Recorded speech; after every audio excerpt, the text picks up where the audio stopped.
General Hospital will reveal. After Willow returned from Germany with a heart full of disappointment and a mind clouded with confusion, Jason couldn't sit still.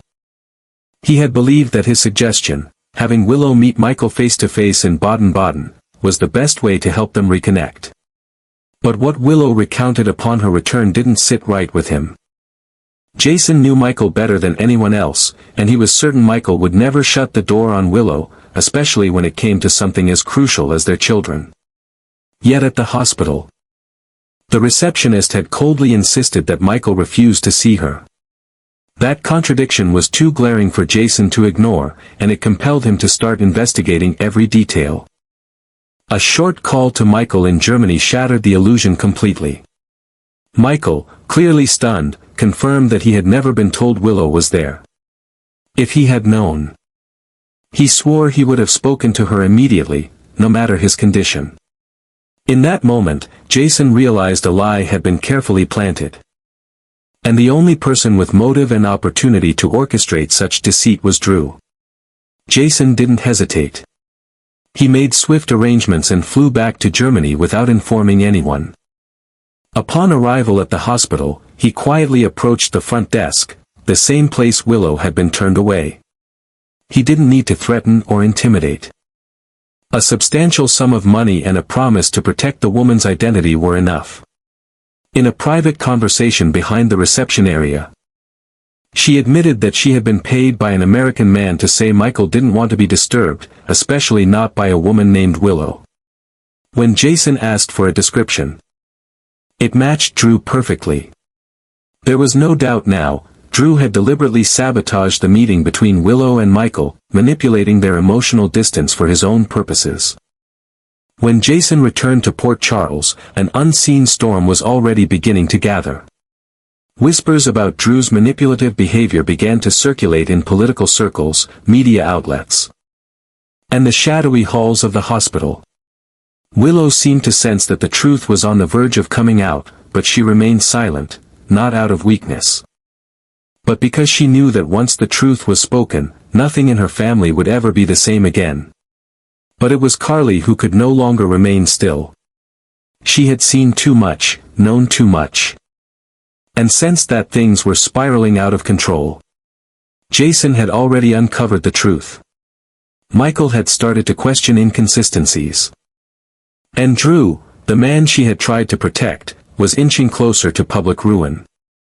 Carly knew that the final blow could come from one place, the results of a blood test Drew had agreed to take with Willow, intended to verify the truth of his claims. If the results proved Drew had not been drugged, coerced, or confused, then every narrative he had spun would collapse. Carly became consumed by fear. Not just for Drew, but for Michael. If everything was exposed, Michael would be dragged into a vicious family feud, and worse, he might discover that Carly had known the truth and chosen to hide it. That possibility was unbearable. Carly decided she had to act, not to save Drew, but to protect the one thing she still cherished, Michael's love. Using her long-standing connections within the hospital, Carly began to interfere with the test process. She didn't change the results directly, but she delayed the official sample from being sent, and instead arranged for a substitute, one taken from a previous, unrelated visit. The resulting report was harmless, inconclusive, and most importantly, it could not incriminate Drew. Carly believed she had plugged the last hole that could sink everything. But she miscalculated. Michael, increasingly suspicious about the contradictions between Jason's version of events and Carly's evasiveness, quietly began to investigate on his own. No one expected Michael, seemingly still recovering, to act so swiftly and discreetly. He retraced the timeline, cross-referenced details, and eventually contacted the lab directly to confirm who submitted the test and when. When the truth emerged, Michael didn't confront Carly. Instead, he made a call to Jason. That call shattered every remaining facade. Jason realized Carly had tampered with the test. Michael understood that his mother was no longer a neutral party in this war. And Drew, though not yet publicly accused, began to feel the shifting gazes of suspicion around him. From a man pitted for being a victim, Drew was becoming a symbol of betrayal and manipulation. Willow, no longer bound by guilt or confusion, now stood at a crossroads. Should she keep the secret for the sake of the children, or reveal the truth and end the chain of lies? And Carly, the woman who once anchored everyone's loyalty, now stood on the edge of losing everything. Every effort she made to hold her family together had only driven it further apart. When trust is broken, can love still endure? Willow stood alone in her bedroom, the soft light of dusk filtering through the sheer curtains, casting long shadows on the floor. Her hands trembled slightly as she reached for the drawer where the copy of the test results lay, the forged ones Carly had gone to great lengths to manipulate. She had stared at them countless times, hoping, begging, they would make sense. That there was still a sliver of integrity buried somewhere in the mess of secrets surrounding her. But now, everything was clear. The pieces fit too perfectly to be coincidental. Drew had deceived her. Carly had helped him. And Michael, her Michael, the one man she had always tried to protect from the worst of this world, had been dragged into the storm she had tried to contain. The revelation wasn't explosive, it didn't come in a flash of rage or a breakdown of tears. It settled in slowly, like a winter chill crawling under the skin, numbing her from the inside out. What hurt more than the lies was the intention behind them. Drew had weaponized her pain. Carly had weaponized her trust. And for what? To keep up appearances? To preserve an illusion of family unity while rotting it from the inside? She walked slowly down the hallway, each step deliberate. Her breath steady even as her heart pounded with a fury she'd never felt before. Drew was in the living room, speaking on the phone, his voice calm, assured. As if nothing in the world was out of place. But when he saw her, the change in her eyes made him fall silent mid-sentence. There was no need for words, Willow's gaze said everything. The purity in her expression had vanished, replaced with something cold, resolved, and devastatingly clear. She didn't scream. She didn't cry. She didn't throw the forged results at him or demand he explain himself. Instead, she simply stared, through him, into the core of who he was, and for the first time, he flinched. Not because he feared exposure, but because he realized he had lost something he would never regain, her belief in him. Willow turned away without a single word. And that silence screamed louder than any accusation ever could. In the days that followed, Port Charles became a town on edge. Whispers turned to open suspicion. Jason had already begun preparing a statement for the hospital board. Carly, once so commanding and unshakable, moved through her life like a shadow, retreating from conversations. Avoiding Michael's eyes, sensing that the fracture between them was no longer just a crack, it was a chasm. Michael, torn between fury and grief, found himself revisiting every moment he had spent with Drew. Every conversation. Every moment of brotherhood. Every time he had defended him against others. It all seemed tainted now. Filtered through the knowledge that Drew had intentionally poisoned one of the most delicate bonds in his life. And yet, it was Carly's betrayal that carved the deepest wound. She hadn't just tampered with a test. She had tampered with his future, his family. Willow, meanwhile, began to make quiet moves of her own. She withdrew from shared projects with Drew's charitable foundation, distanced herself from any remaining obligations that tied them together. She refused interviews. Declined events. Focused entirely on the children, and on building a structure of stability that didn't rely on anyone else's half-truths. But the final confrontation was still to come. It was not about vengeance. Willow didn't seek to ruin Drew publicly, nor to drag Carly through the mud. What she wanted was something far more devastating, the truth to be known, undeniably, indisputably, and permanently. And she wanted it to come from Drew's own lips. So she organized a private meeting at the Corinthos estate, inviting only Michael, Jason, Carly, and Drew. The room was quiet when they arrived. No security. No lawyers. Just 4 people and the weight of everything left unsaid. Willow stood at the head of the room. Her voice was soft, but unyielding as she placed the real test results on the table, retrieved directly from the hospital database by someone who owed Jason a favor. She then laid out the falsified copy Carly had orchestrated. The contrast between them was damning. Drew's face drained of color. Carly's lips parted slightly, as if to protest, but she didn't speak. The silence around the table was stifling. And then Willow did what no one expected. She turned to Drew and asked him, not with anger, not with venom, but with quiet clarity, why? Why did he go to such lengths to keep her from Michael? Why did he try to control a story that wasn't his to write? Why did he enlist Carly's help in a conspiracy that violated every thread of trust she had left? Drew couldn't answer. The man who once stood with pride and moral high ground now looked like a shell of that image. He mumbled something about protecting Michael, about keeping things from spiraling. But his words rang hollow. Willow nodded, almost as if she expected nothing more. Then she turned to Carly. For a long time, neither of them spoke. And when Carly finally opened her mouth, it was not to justify or excuse. It was to apologize. Not with dramatics, not with tears, but with the rawness of a mother who realized too late that she had done the unthinkable. Still, Willow didn't grant forgiveness. Not then. Not yet. Some wounds take longer to heal than others, especially when they're carved by the hands of those you once called family. As the meeting ended, and everyone slowly drifted out of the room, Jason lingered beside Willow.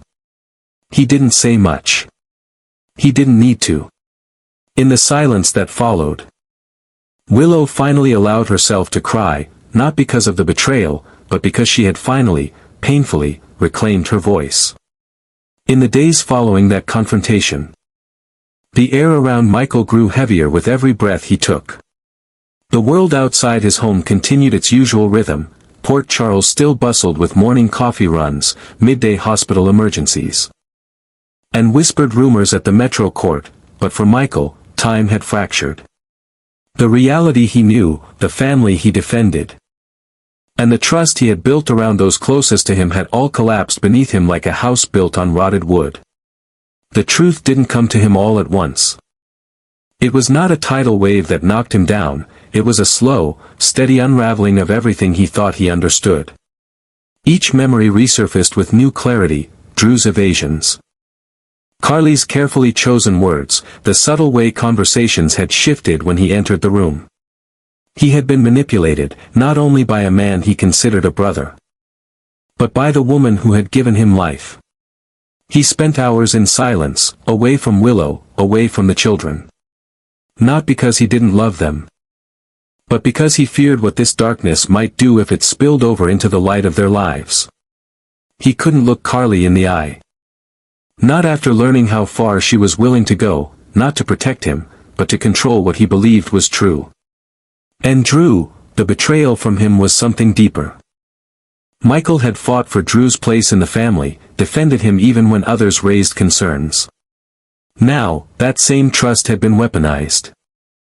Drew hadn't just sabotaged a meeting, he had tried to reshape Michael's entire perception of Willow, of their shared history, of what really mattered. Michael began to withdraw from all joint ventures connected to Drew.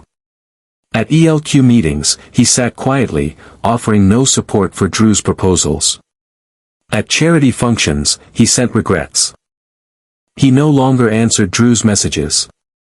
The silence between them became a wall neither could climb. Drew attempted to justify his actions, to reach out, to salvage the frayed remains of their relationship, but Michael wasn't ready to grant access to the part of his heart Drew had shattered. Carly, however, faced a different reckoning. She did not flee from the fallout. Instead, she made herself visible, attending family dinners even when the tension was unbearable, checking in on Willow despite being met with cold civility. She brought gifts for the children, lingered in the doorway, hoping for a sliver of redemption in the eyes of the people she had once vowed to protect. But Michael gave her nothing.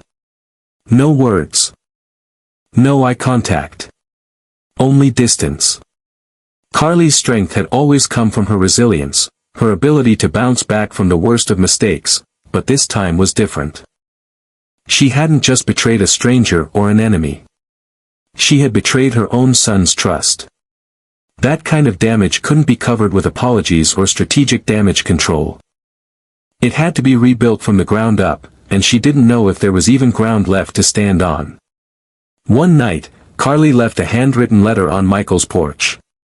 It wasn't poetic. It wasn't an appeal for forgiveness. It was simply honest. She admitted she had acted out of fear, not for him, but for what losing control of the situation might mean for her.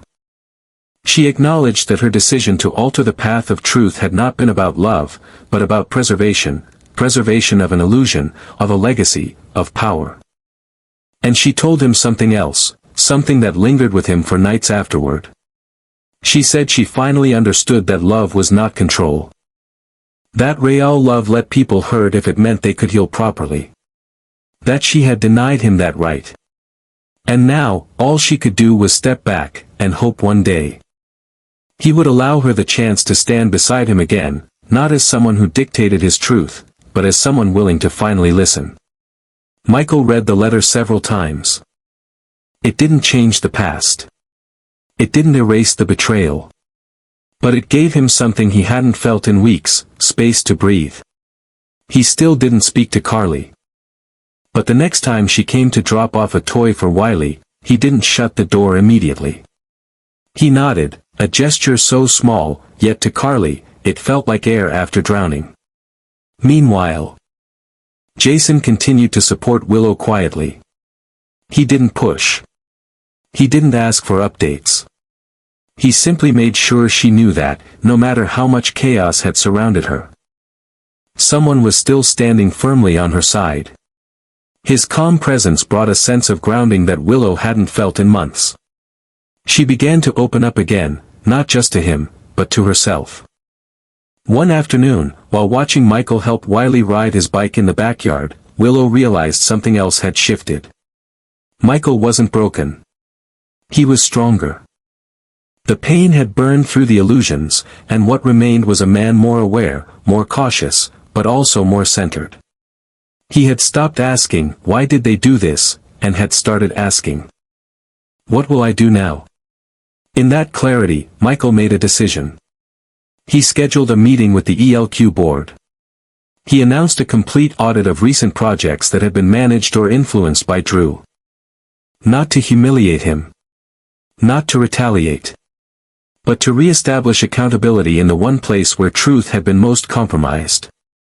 He offered Jason a greater role in the decision-making process. Recognizing that trust, once fractured, needed new foundations. Then he did something no one expected. He met Drew, one-on-one, at the Quartermain estate, not as brothers, not as friends, but as men who had to close a chapter. Michael listened. He allowed Drew to explain. But in the end, he said only one thing: "You didn't just lie to me. You changed how I see everyone else. And that's something I'll carry a long time." He walked away without shaking hands, without promises of reconciliation. And that silence, just like Willow's had been, was final.